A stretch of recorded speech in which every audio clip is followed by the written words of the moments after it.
Hey,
Hey, how are ya?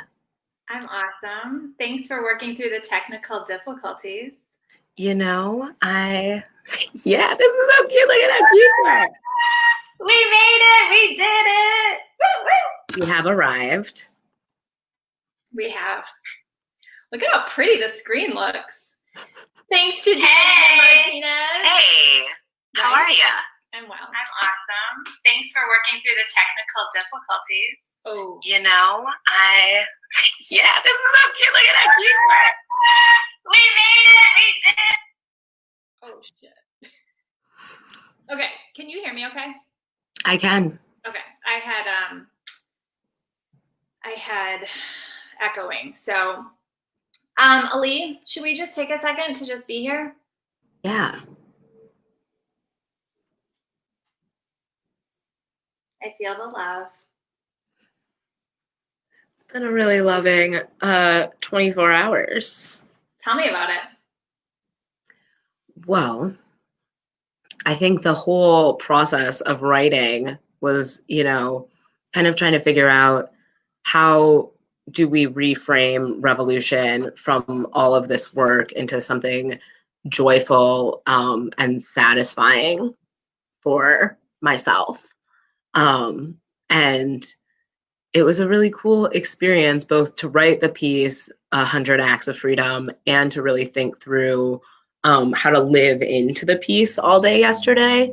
And yeah, I've really enjoyed it. And I've cried so much. I've cried because of the way people have responded to the piece, and I've cried because of the way the acts of freedom have impacted my immediate reality. When did you start thinking about creating this 100 Acts of Black Freedom for yourself? Whew.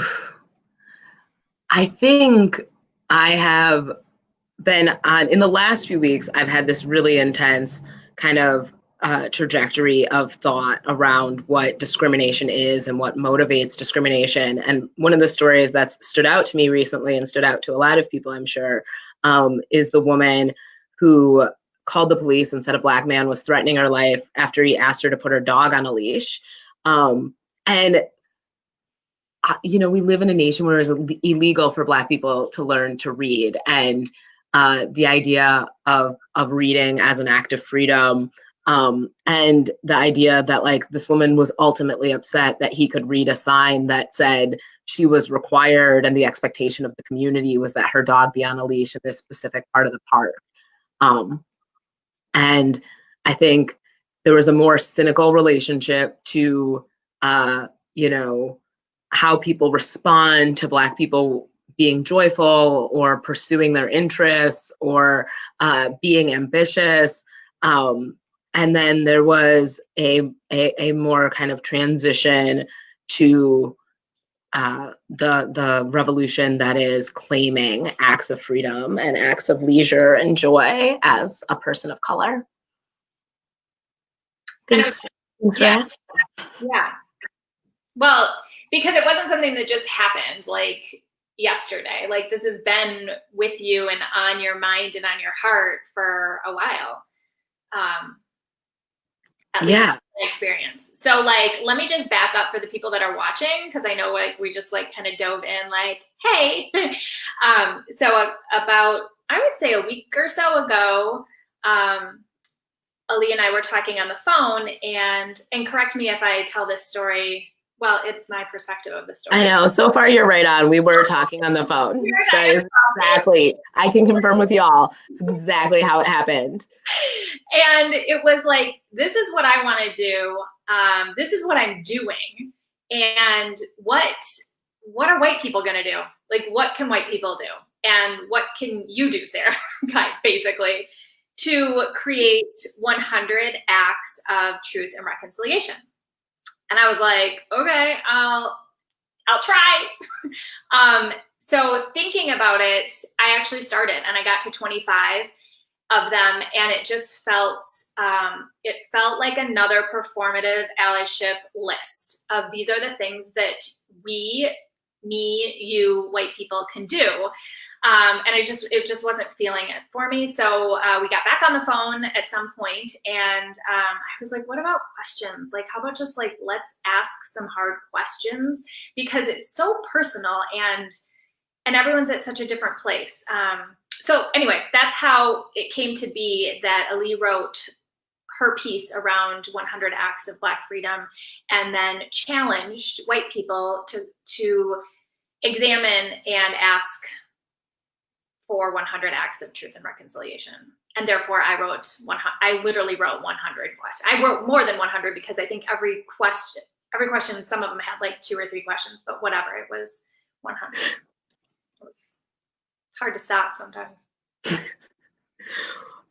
What did it feel like to write the questions, to kind of interrogate the reality of whiteness and what it means for you? I felt inept. I felt like I wasn't sure if I would be able to dig deep enough. But then as I would write, like I love writing. So just to, my name is Sara.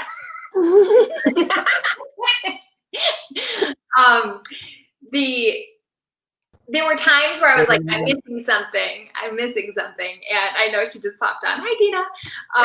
Dina, thank you so much, Dina. I know, this is awesome. Yeah, there were definitely times where I was like flowing with it and really like, ooh, I haven't asked myself that question, and this is definitely a journal entry. And there are other questions that I was like, oh yes, I remember asking myself this question, and this was challenging. This still is challenging, etc. But I have to be honest, like definitely feelings of, I don't know. I don't know how to do it. Like I understand responsibility, but playing with reconciliation. I don't know. What's your take on?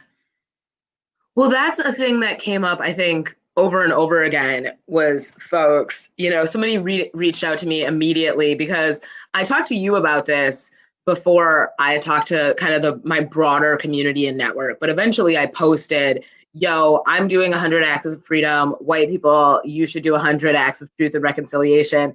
And immediately somebody wrote me this really in-depth, like, I feel super guilty asking you to do this labor, but I don't know how to do this. Can you teach me?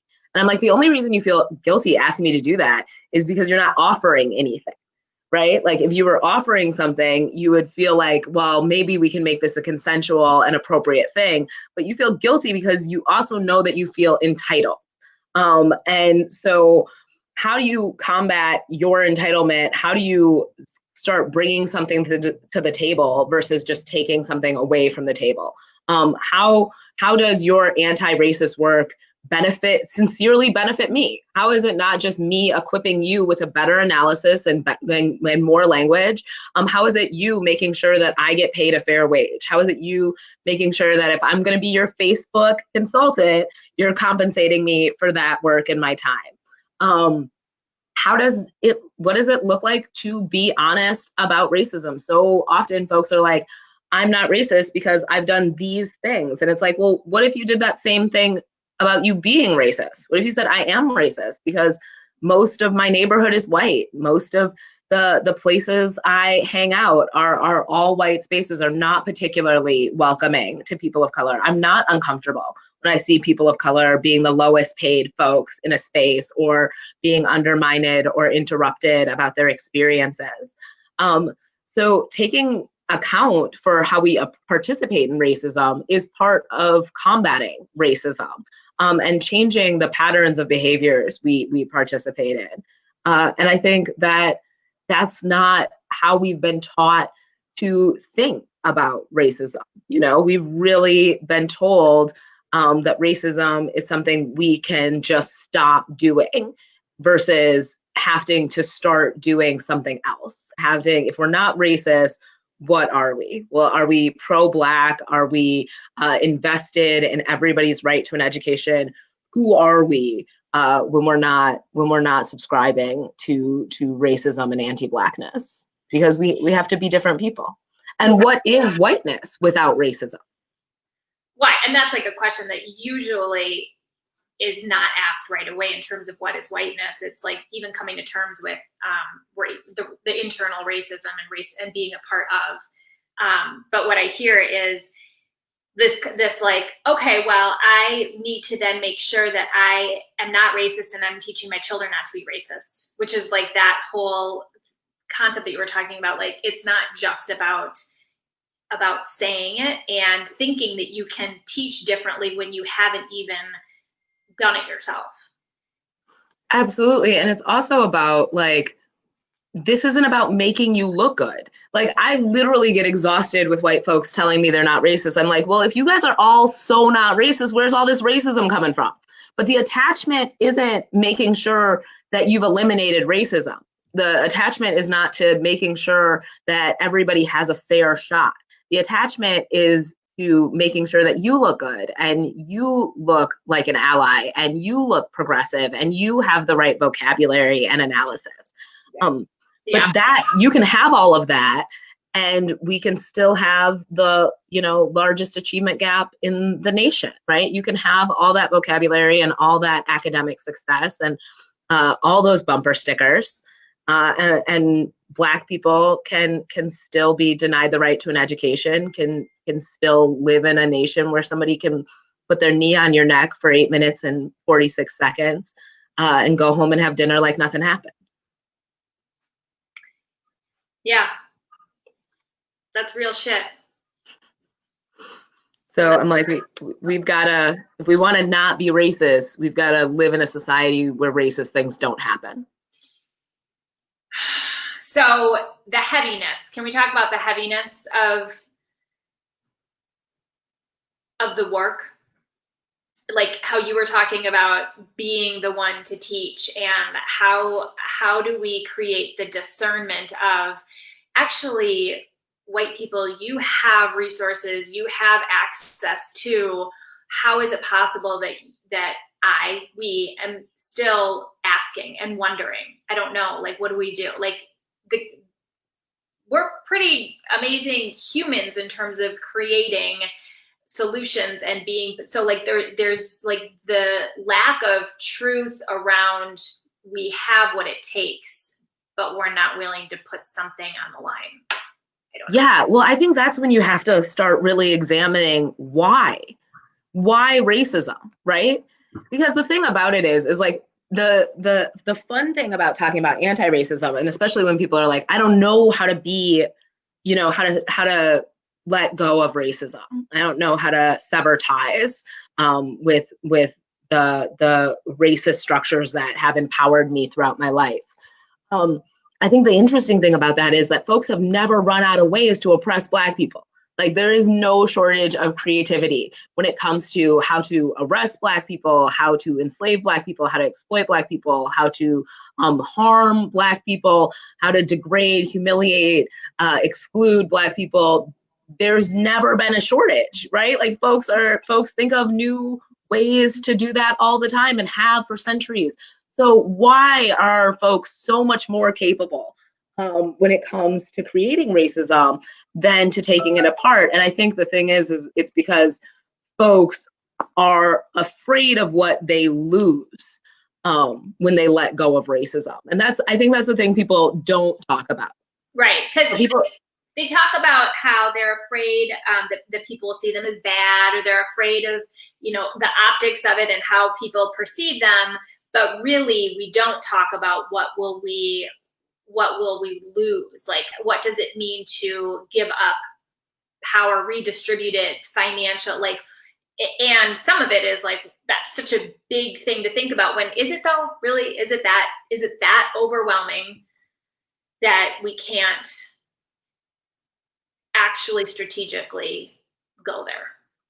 No, and I think the real thing is that this is, my freedom is a benefit to everybody, right? Like, if I can cultivate my full potential and, love my family and exist in a space of joy and satisfaction, I am, a greater contributor to our overall community. And you benefit from my ability to show up in ways that allow for me to be a whole person. So when somebody else has too little because you have too much, I think there's an incredible satisfaction in being able to reconcile that issue. But when you're attached to having the power to call the police and lie about what somebody's doing in order to, assert yourself,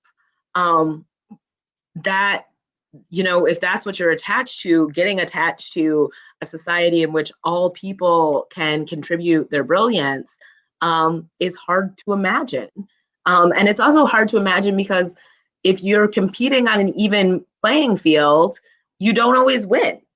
And I think that is also a thing that people have to admit, is that part of sabotaging the Black community isn't just about setting the Black community up to fail. It's about setting the white community up to succeed, whether or not they have earned it. And it's a false sense of success anyway, because that's even redefining success completely. Because that's to me not the kind of success I would want to step into in my life. If to get there I had to step on or be sharky or whatever, like that, the scarcity versus abundance mindset of and that's also the individualism. Like, that's not the community of like, we actually do better when we're working together within teams, within, et cetera. And some of these old paradigms of leadership and success are so outdated. And yet the bookshelves are still filled with white men writing about leadership and business. Like, I don't like it. I get mixed up with it feels like we're changing, and it feels like it feels slow. Yeah, I feel like one of my favorite things to say to folks is these are systems that took centuries to create. So we got about 8 weeks to get our shit together, and like the idea that these kind of deeply entrenched belief systems and social agreements that we have abided by for centuries are going to be easy as saying, I no longer get down like that, and so everything's better.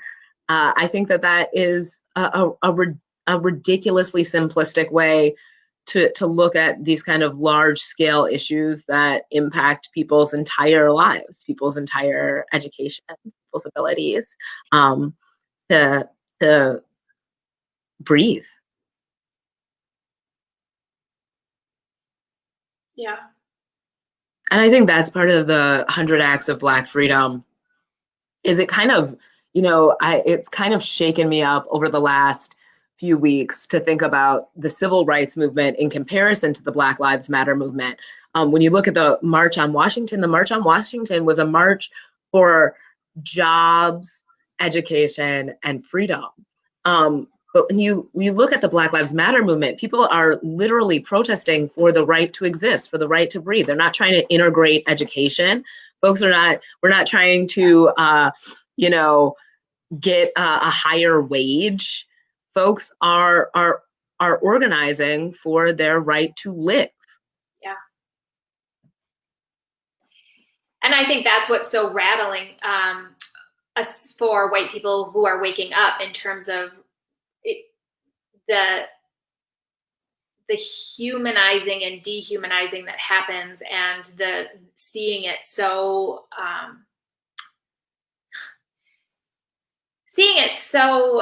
vividly, and at the same time having not seen it when it's right there. Like, it's not like it hasn't been there, and yet, okay, for me, it's about creating space for people who are seeing it, and how quickly can we go? And I know this isn't about speed, and this is about, and there is a process, but can we also move from seeing the injustices to also seeing the whiteness within, and the whiteness that people breathe, and the just how it's everywhere, and how I, as a white person, am part of it and have been playing into it, and and I've been lied to, right? So like I also am like, well, wait, what about my education, and how can I be the person I want to be if I don't even know the whole story? And who is who is telling these stories, and why? And is this the reality? So it's kind of like, yes, the veils are being pulled back to the injustices, but also to how it has impacted my reality as a white person. Like, what do I believe now? Who do I believe? Sara, I've wanted to ask you this about your piece, and I've read your piece a couple times, but what was your favorite question? The question that when you look back and you've reread it, you're like, oh, that one challenges me, or is something that roots me in my purpose. And then what are the questions that folks reacted to, or the part of the writing that folks reacted to yesterday the most frequently?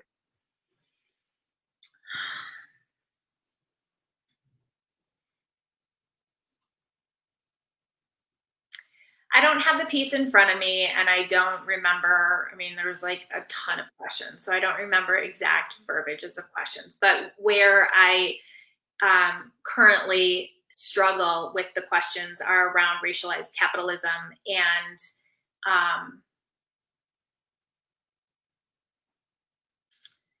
that's the answer to that question.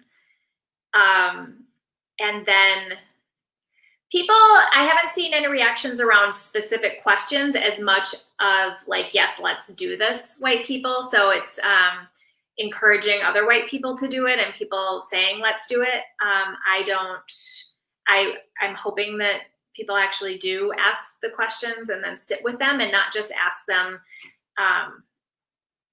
because that's part of it. Like, I still need to, I'm still asking. I haven't actually, the truth is, I haven't asked myself every single one of those questions, right? Like, I wrote the questions to create space for me to actually dive into them. Some of them I have dove into, but like, it wasn't just a piece for me to put out as something that I've done. I process and I write and I experience the world as I live it. So a lot of those questions I still need to actually really. And I also think that some of the ones that I think that I've already asked myself, I have to constantly re-ask myself. Like, it's not just one and done, because things shift and my discernment changes and my lens changes. But I want it to be one and done. I mean, if I'm being honest. What did you like about writing it? I liked the challenge. I like challenges. And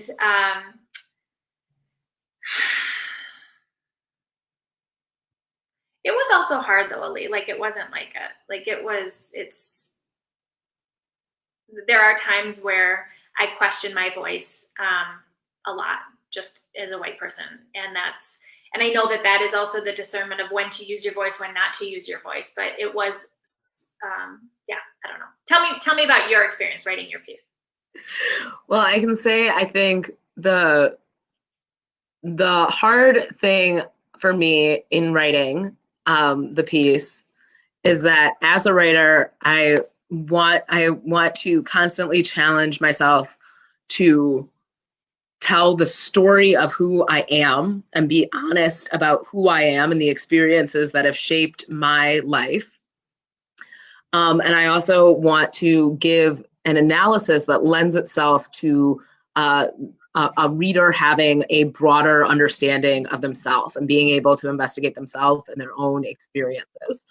And so the nicest things folks said were about the writing, which was that, that they appreciated the sound and tone of the storytelling nature of the piece.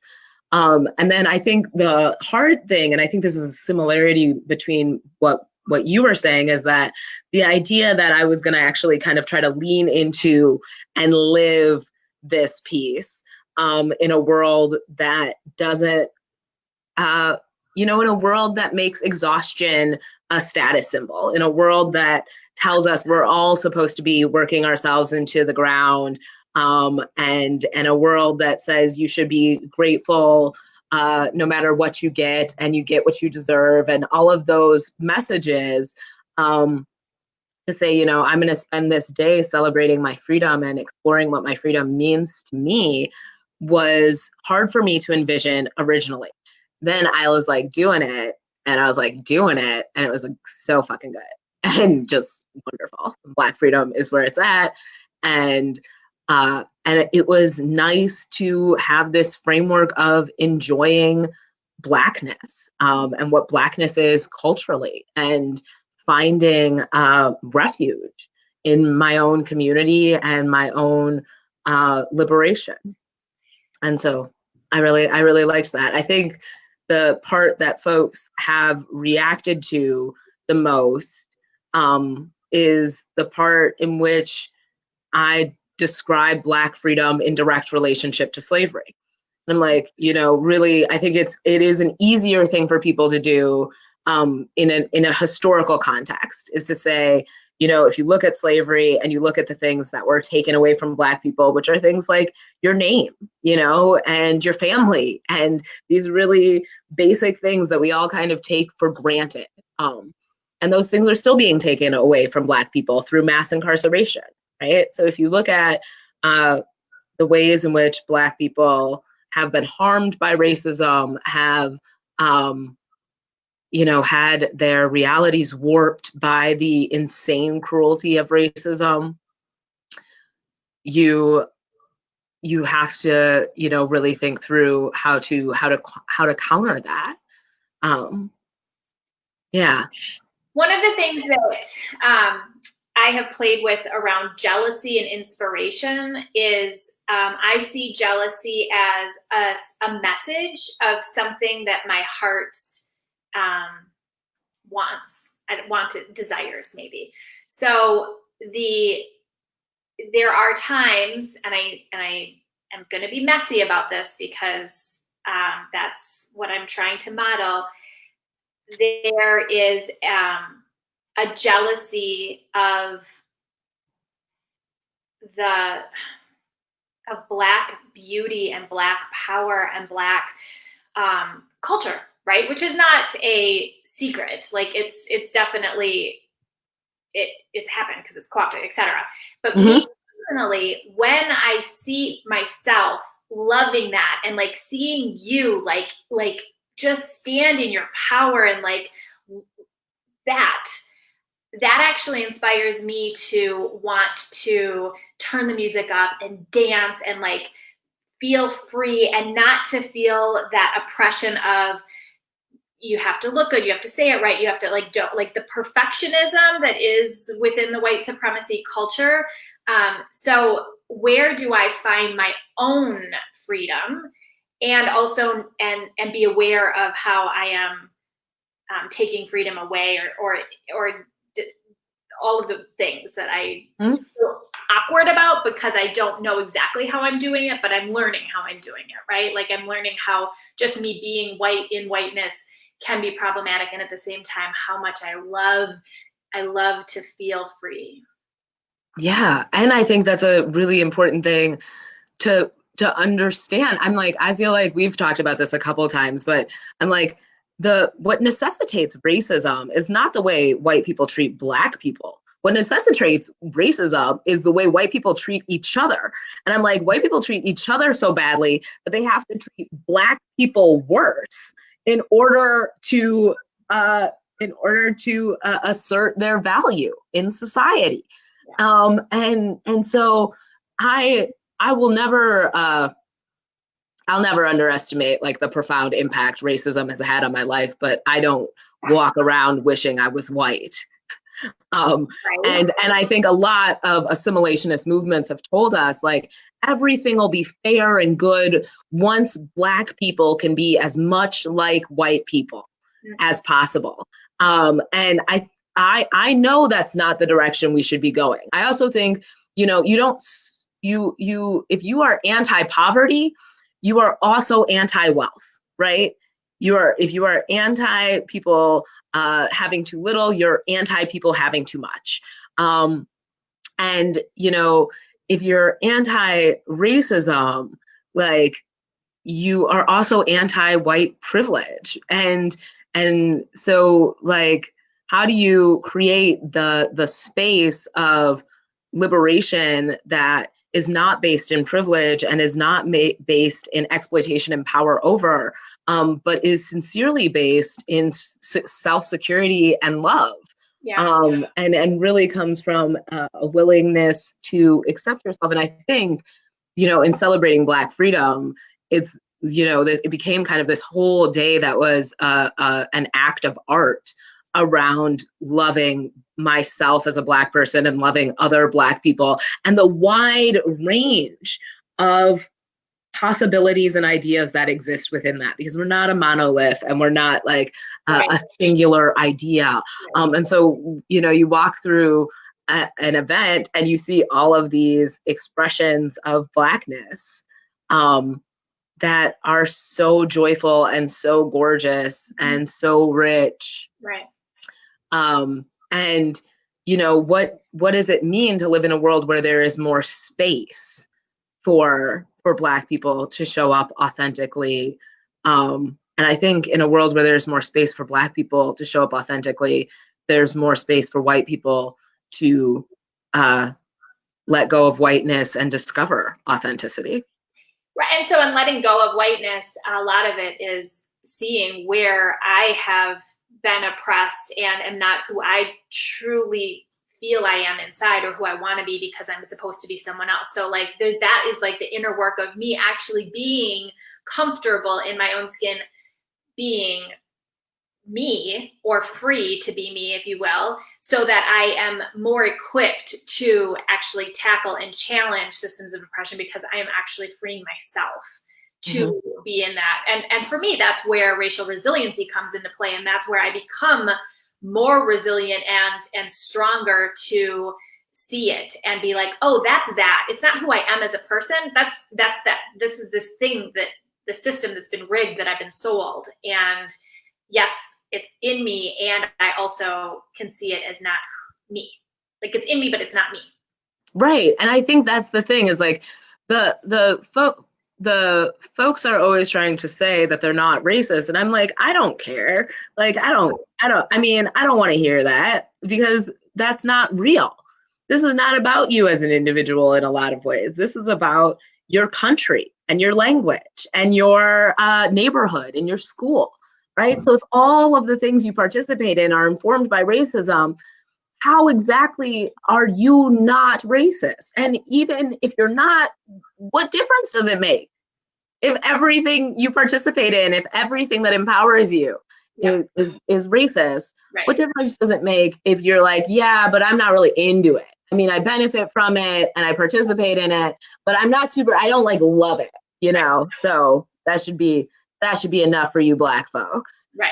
And I'm not comfortable really talking about it because it doesn't relate to me, because it's not my thing. Like, because I'm not, Yeah, I see that. I hope I'm seeing that dissipate more, and the desire for the uncomfortable conversations and people to actually see it and acknowledge it and et cetera. Like I am seeing that.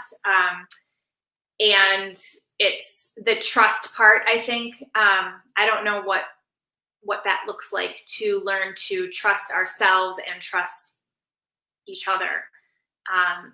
For me, that's like an ongoing practice. I think that's why truth and reconciliation are so powerful. And I should mention, truth and reconciliation is something I learned about in studying the end of apartheid in South Africa, and the process that folks had to be honest that really cruel and horrific things had happened in South Africa in order to establish and maintain apartheid. And we have to do that too. We have to, that's one of the reasons this was important for me to do on Juneteenth is, you talk about folks showing up in Texas and saying, hey, you're the last folks who are enslaved and you're free now. But those folks didn't show up in Texas and say, hey, white folks who are still enslaving people, this has been illegal for 2 years. You're going to prison. Like, you have been inappropriately enslaving people for a very long time, and it was recently outlawed, and it was recently outlawed, and you didn't stop. So this is like, the conversation we have about, we have to start having a conversation about the dishonesty of racism. Yeah. That racism is an inherently dishonest thing. You are lying to yourself. Yes. When you tell yourself Black kids get arrested more often than white kids because they commit more crime. Yes. I'm like, that is dishonest. You're lying to yourself when you tell yourself you have the right to exploit another human being's labor, to sexually assault a person, when you feel entitled to do those things, it is because you are subscribing to a false narrative. And I think truth and reconciliation is about, once and for all, really, being grounded in reality. Yeah. And forcing white people to confront the delusion of supremacy. I tell folks all the time, there is no such thing as white supremacy. We got to stop saying white supremacy.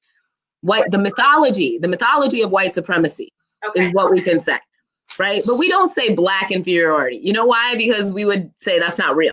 Right. When we say white supremacy, we kind of feed into the idea that it's a real thing. I tell folks all the time, there's no such thing as white supremacy. If white people were superior, you would compete. You wouldn't need racism. Right. You would outcompete. You wouldn't have to discriminate against anybody. You wouldn't have to torture anybody. Okay, what about supremacy in general? Like sports, or I need to be the best, or I need to be the best in class, or I want to be seen as the best, whether I'm the best or not. Like, how isn't that part of white supremacy culture? But we are like, do we call it the myth of, or is that more just, talk to me? Well, I think that you can have conversations about real facets of things that make something, work better or not work as well, right? And I think that is a conversation you can have objectively about medications, right? Like this has more side effects than this. I think there is such a thing as progress. There is such a thing as precision and exactness. There is something that has greater accuracy, right? But the idea that one thing is better than another thing, like this concept of better is a concept I really try to get away from. And we have talked about this. I really try to get away from the word better. And it's in part because I was raised by a deeply philosophical person. My father was a person who I sometimes talk about him in past tense when talking about my childhood. And he's told me before that I have made him sound dead when I talk about him. So I want you all to know that Gardner Muldrow is alive and well. Very alive. He's living his own version of Black freedom right here in Madison, Wisconsin. Yeah. But he, as a kid, he named me Muhammad Ali, and he says he named me Ali for two reasons. He wanted me to know that I had the right to fight for things. He wanted to name me after a fighter. He wanted me to know that I had the right to stand up for myself. And he also said he named me Ali because it meant the greatest. And one of the things he would say to me over and over as a kid is, you don't have to be better than anybody to be great. Yeah. Greatness is its own. Like it doesn't try to exist within a space of comparison. And so I think this constant space of comparison that we put ourselves in is so inappropriate. And really shout out quickly in terms of who I am as an educator. This idea that like reading at grade level, that's such a crazy idea that we do to little children, right? Like we don't say like you're 13 and therefore you should be having puberty at grade level. You should be developing at grade level. You should have grade level menstruation, right? Like our bodies develop and we learn at the rate that we learn. It's okay for us to be exactly who we are. We don't have to exist in this constant space of keeping up with everybody else. That's part of the culture, though, that oppresses us to some extent, too, and makes us feel like we're not good enough, or we're not like, I am not enough because I am not this. And for me, my experience was I love learning and growing to the extent that I felt like, oh, but that's striving, and striving is bad. So I have to just be happy with exactly who I am. Well, I am happy with, first of all, how do I get happy with who I am? How do I see myself as a perfect human being with all my imperfections, and at the same time love growing? So like for me, I'm 100% in the camp of the striving to be better makes me not feel enough. And that is inaccurate. Like I am enough, and I do love growth, but in my own personal growth, not in the sense of for who. Like it's not because this person thinks I should be, or because like within the business aspect, like, okay, if you did this much production this year, then you double it next year. No, like that's that striving better. Yeah, I think it is this balancing act of I am a person who definitely believes in discipline, and I definitely believe in growth. And it's funny because I am competitive. I'm like, there's no way around it. I'm like, I like to challenge myself. I like to be in relationship with people who challenge themselves, and to use one another as mirrors to reflect growth. And I think that those things can be deeply consensual. And I think that our society tells you over and over again that you should want things you don't even want, So I'm like, that for me is the separation of being like, when do I want something because I feel like the expectation of our society is that that's how I demonstrate success and that's how I demonstrate intelligence, versus when do I want something because it's just fun. It's just fun to like talk shit and play spades with my best friends and do girls versus boys and like take pride in this very meaningless scorebook that we meticulously keep because we are, waging a little like fun dynamic amongst ourselves, that allows us to kind of rise to the occasion in a different way and think about ourselves in a different way and want to learn more. So I think that we have a lot of work to do in kind of realizing what is enough for us, and I think a lot about Martin Luther King's drum major syndrome and what it means to be keeping up with the Joneses. I think often about like how many garages certain people need to feel successful. I do. I think about like how do we have what we need? How do we have what we love? How do we celebrate and indulge in things like art and great food?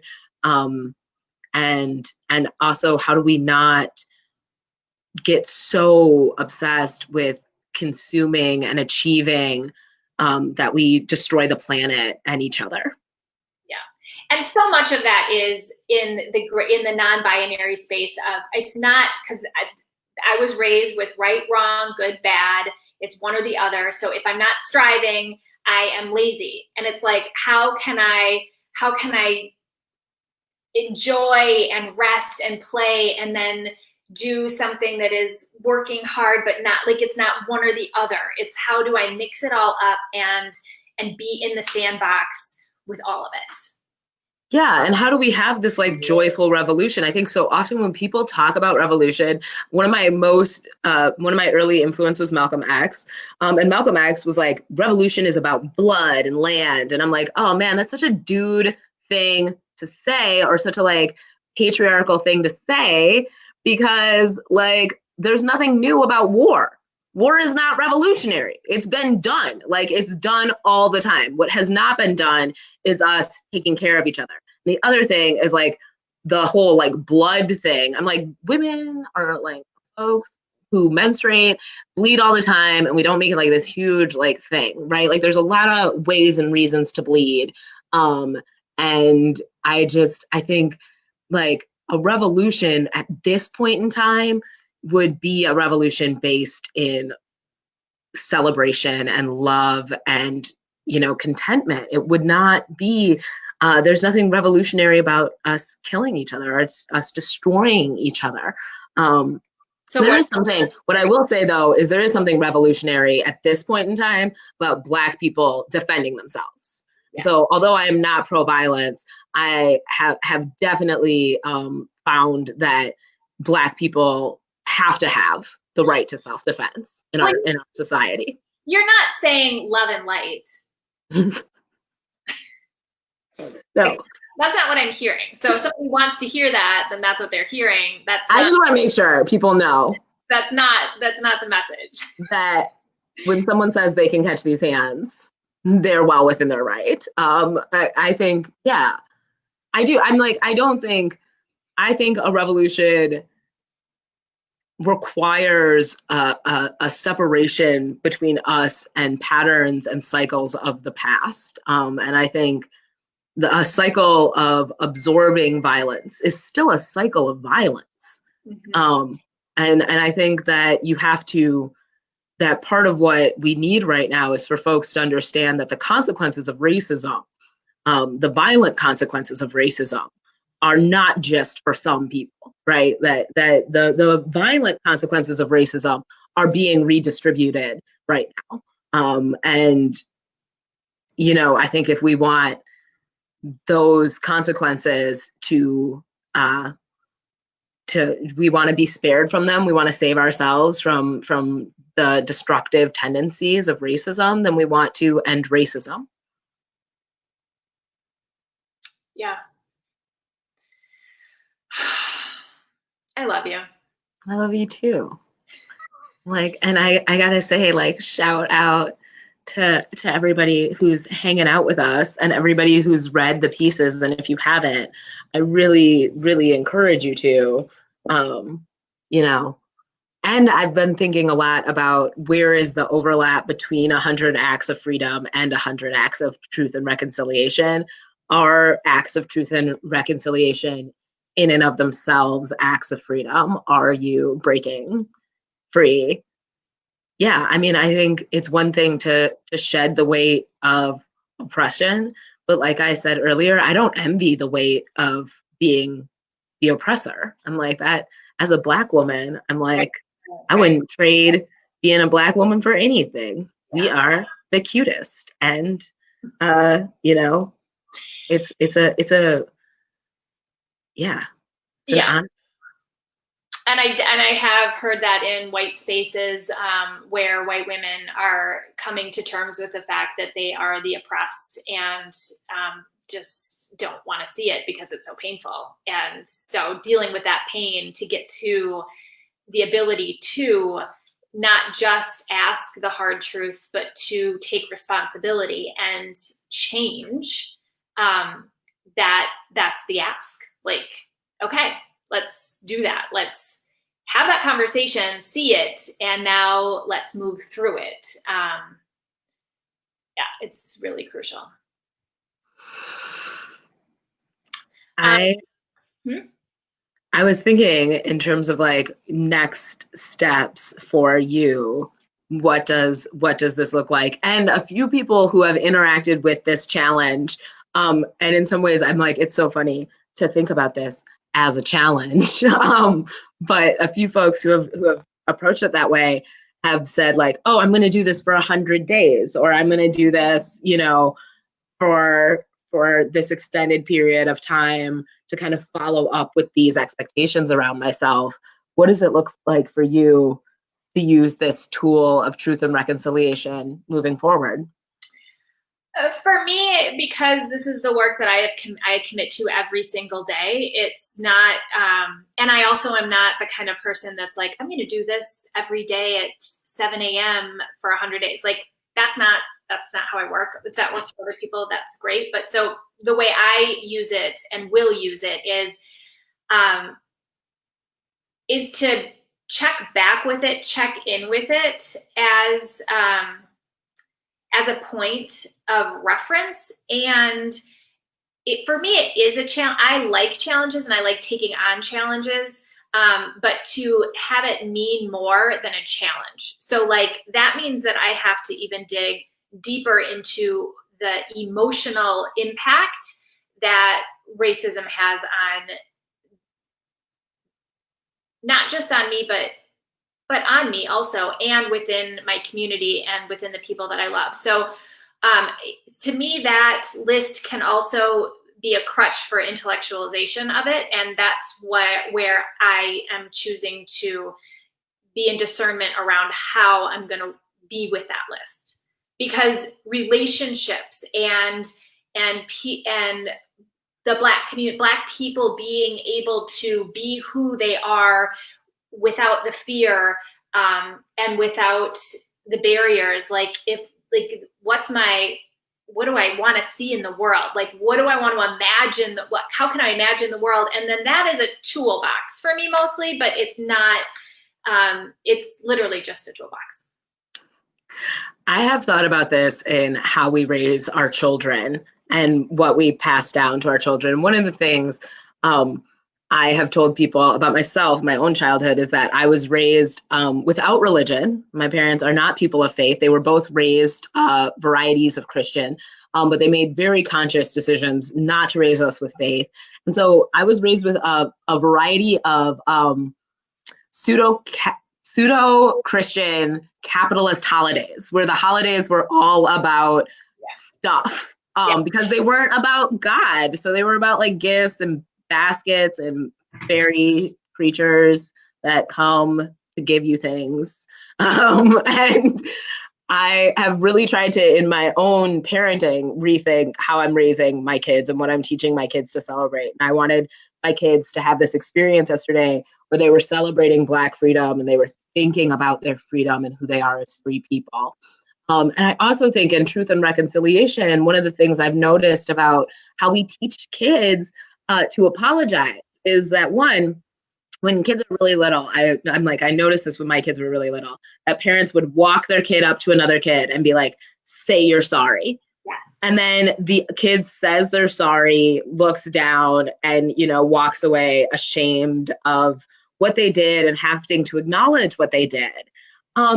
And the part we were not teaching was like to accept the apology, right? So we don't teach to say like, I forgive you, right? We just don't let ourselves get to that place. Everything is unforgivable in our society, and that starts when we're really little.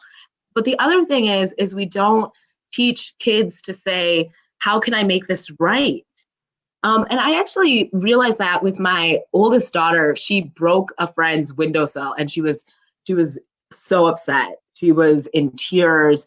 She felt like she had been really reckless, and she had also been told like not to do what she was doing, and she had kept doing it. So she was like all kinds of guilty. But in the end, when we were fixing it, or right before we fixed it, I said, it's okay. We'll figure it out. And she said, I don't know how to make it better.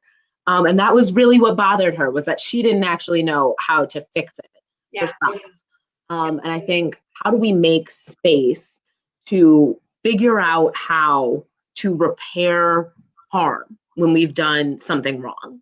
So how do we get to that place of not just saying, I'm sorry, but also saying, I can do something to make up for this? Which means we have to be in relationships where trust is a part of the interaction. So like if I make a mistake and you and I have a discussion about it, and I say, and I apologize, and it's not just an apology, but I am repairing the harm, and you say, it's good now, we're good, like we're moving on. I need to trust that and not continually be like, well, are you sure did it, like to like, where is that gets in the way, I think, a lot, where it's actually not about you and your experience and how it's about me and whether I feel like you are okay now. And I have to feel like you're okay for me to be okay, versus just trusting that you're going to tell me. Right. And also we have to do that process of forgiving ourselves. Right. I had a good friend last year who felt like she made a pretty intense mistake around race. And she wanted to talk to me about it. And, and she wanted the person that she had harmed to forgive her, and she wanted to make it up. And I was like, there's going to be a major barrier in this if you don't forgive yourself, right? If you are so fixated on the way you feel about yourself that you can't deal with the way she really feels about it. Yes. So you have to address the way you feel about what happened and really distinguish what is the difference between what you feel and what she feels, right, in order for you to not conflate your feelings with hers. Because that will be another way in which you prioritize yourself inappropriately or dominate the conversation inappropriately. And I know that's not what you're trying to do. But we often don't realize how mad at ourselves we are when we make a mistake, and how hard on ourselves we are. And that's part of the reason we don't admit we've made a mistake, is because we don't actually believe in the right to recover from making mistakes. And we as a society, part of our criminal justice system teaches us that the mistakes we make define us. Yeah. That those moments in which we do something wrong are the moments where those are the moments that decide who we are. And that's not true. No, and it's such a barrier in so many ways to our own freedom and being in relationship and reconciliation. Like, it's so much easier to just part ways with someone or like to let things just kind of fall apart, versus actually deepening and strengthening the relationship, because we're broken inside. So many people are broken inside, and to just be critical of ourselves is actually it's not something we can be proud of. Like, being hard on ourselves is actually not something we should be proud of. Right. And I do think that's a misinterpretation of like, how do you want white people to embrace anti-racism? And it's not about hating yourself, right? It is about really being able to be critical of the unfairness and the cruelty of racism. But it's not about, this and I think that feeds into this narrative of helplessness. Man, I want to just really deep dive my like interracial relationship because I'm like, this has come up, you know, but I haven't talked to Sandy about that, so I'm not going to take it there like via Facebook Live just yet. Yeah, Um, yeah. it's so hard not to be like this one time actually. But my point was is that I think we get to this helpless place of like, well, I'm white and I can't stop being white. Um, and I'm like, I'm not asking you to stop, you know, like making casserole or enjoying polka or whatever it is that you guys do that isn't hurt Black people. Um, I am asking you to let whiteness no longer be dependent on, you know, racism, and to separate yourself from the unfair advantage and privilege of whiteness. But, you know, if there's other parts of it that you are like getting down with and that you like, you know, want to celebrate because they're part of who you are, I think that's a real conversation about what it means to be a human being, what it means to be, you know, a person. Yeah, to have a heart and to love and to cry and to, yeah, to be a human. I do think it's 11:35 that we should end with some love and humanity and with the truth and reconciliation. I don't actually know how to end this conversation because I could sit and talk about 1,800 more things. Well, and there are 100 questions. I mean, we could have gone through and been like question by question. Let's just take this an hour for each, right? Or 100 acts of freedom. Like we could spend a lot of time here. But I agree that love is our only way out of this situation and off of this video chat. And so, yeah, I guess thinking through the most powerful messages of love I have like deep dived into lately, and I'll be super transparent with y'all. I watched the George Floyd execution and or murder, and I was so sad for like weeks. And then my friend Rose gave me Bell Hooks' All About Love. And I read chapter 11 to Sara, and I think I would love to end on the note that has really kind of gotten me through the last few weeks, which is the search for love continues in the face of great odds, even in the face of great odds. And so I think that's what we've got to keep doing. We've got to keep uh, looking for love and creating love and manifesting love of ourselves and of each other, because I think that's the ultimate act of resistance. I think the greatest threat to hatred is people who love each other. And folks talk about racism as an irrational fear of Black people, or homophobia or transophobia as irrational fears of people. These are not irrational fears. People don't torment other people's children because they're afraid of those children. They don't make a kid wear a marker at school signifying they're trans because they're scared. That is an irrational hatred of people. Right. And you counter hatred with love. Right. So let's love each other far more ferociously than anybody can hate us. And for white people who see this as hard work, to hear that is also a message that you're being fed to keep you from seeing the love of the revolution. Like where is there joy in knowing that we are on the path for freedom versus, oh, I got to do my homework, I got to answer my question today. Like, this is not, look at it however you want, but for me that doesn't work. Like, I do not want to be part of the hard work message. I want the love and freedom to be joyous. And yes, work is hard sometimes, but you fucking love doing what you love doing. And if you love love it. Yeah. So like love each other and love it and love. Just okay, yeah. Let's end with that juiciness. Let's just. Yes. I love you, Sarah. I love all the people that came, and this was our first time, so thanks if it got a little messy. Thank you to Dina Nina Martinez for helping out with this awesome. For real, sister. We love you. Thank you. And thanks for listening to us. Yeah. Bye, y'all. Bye.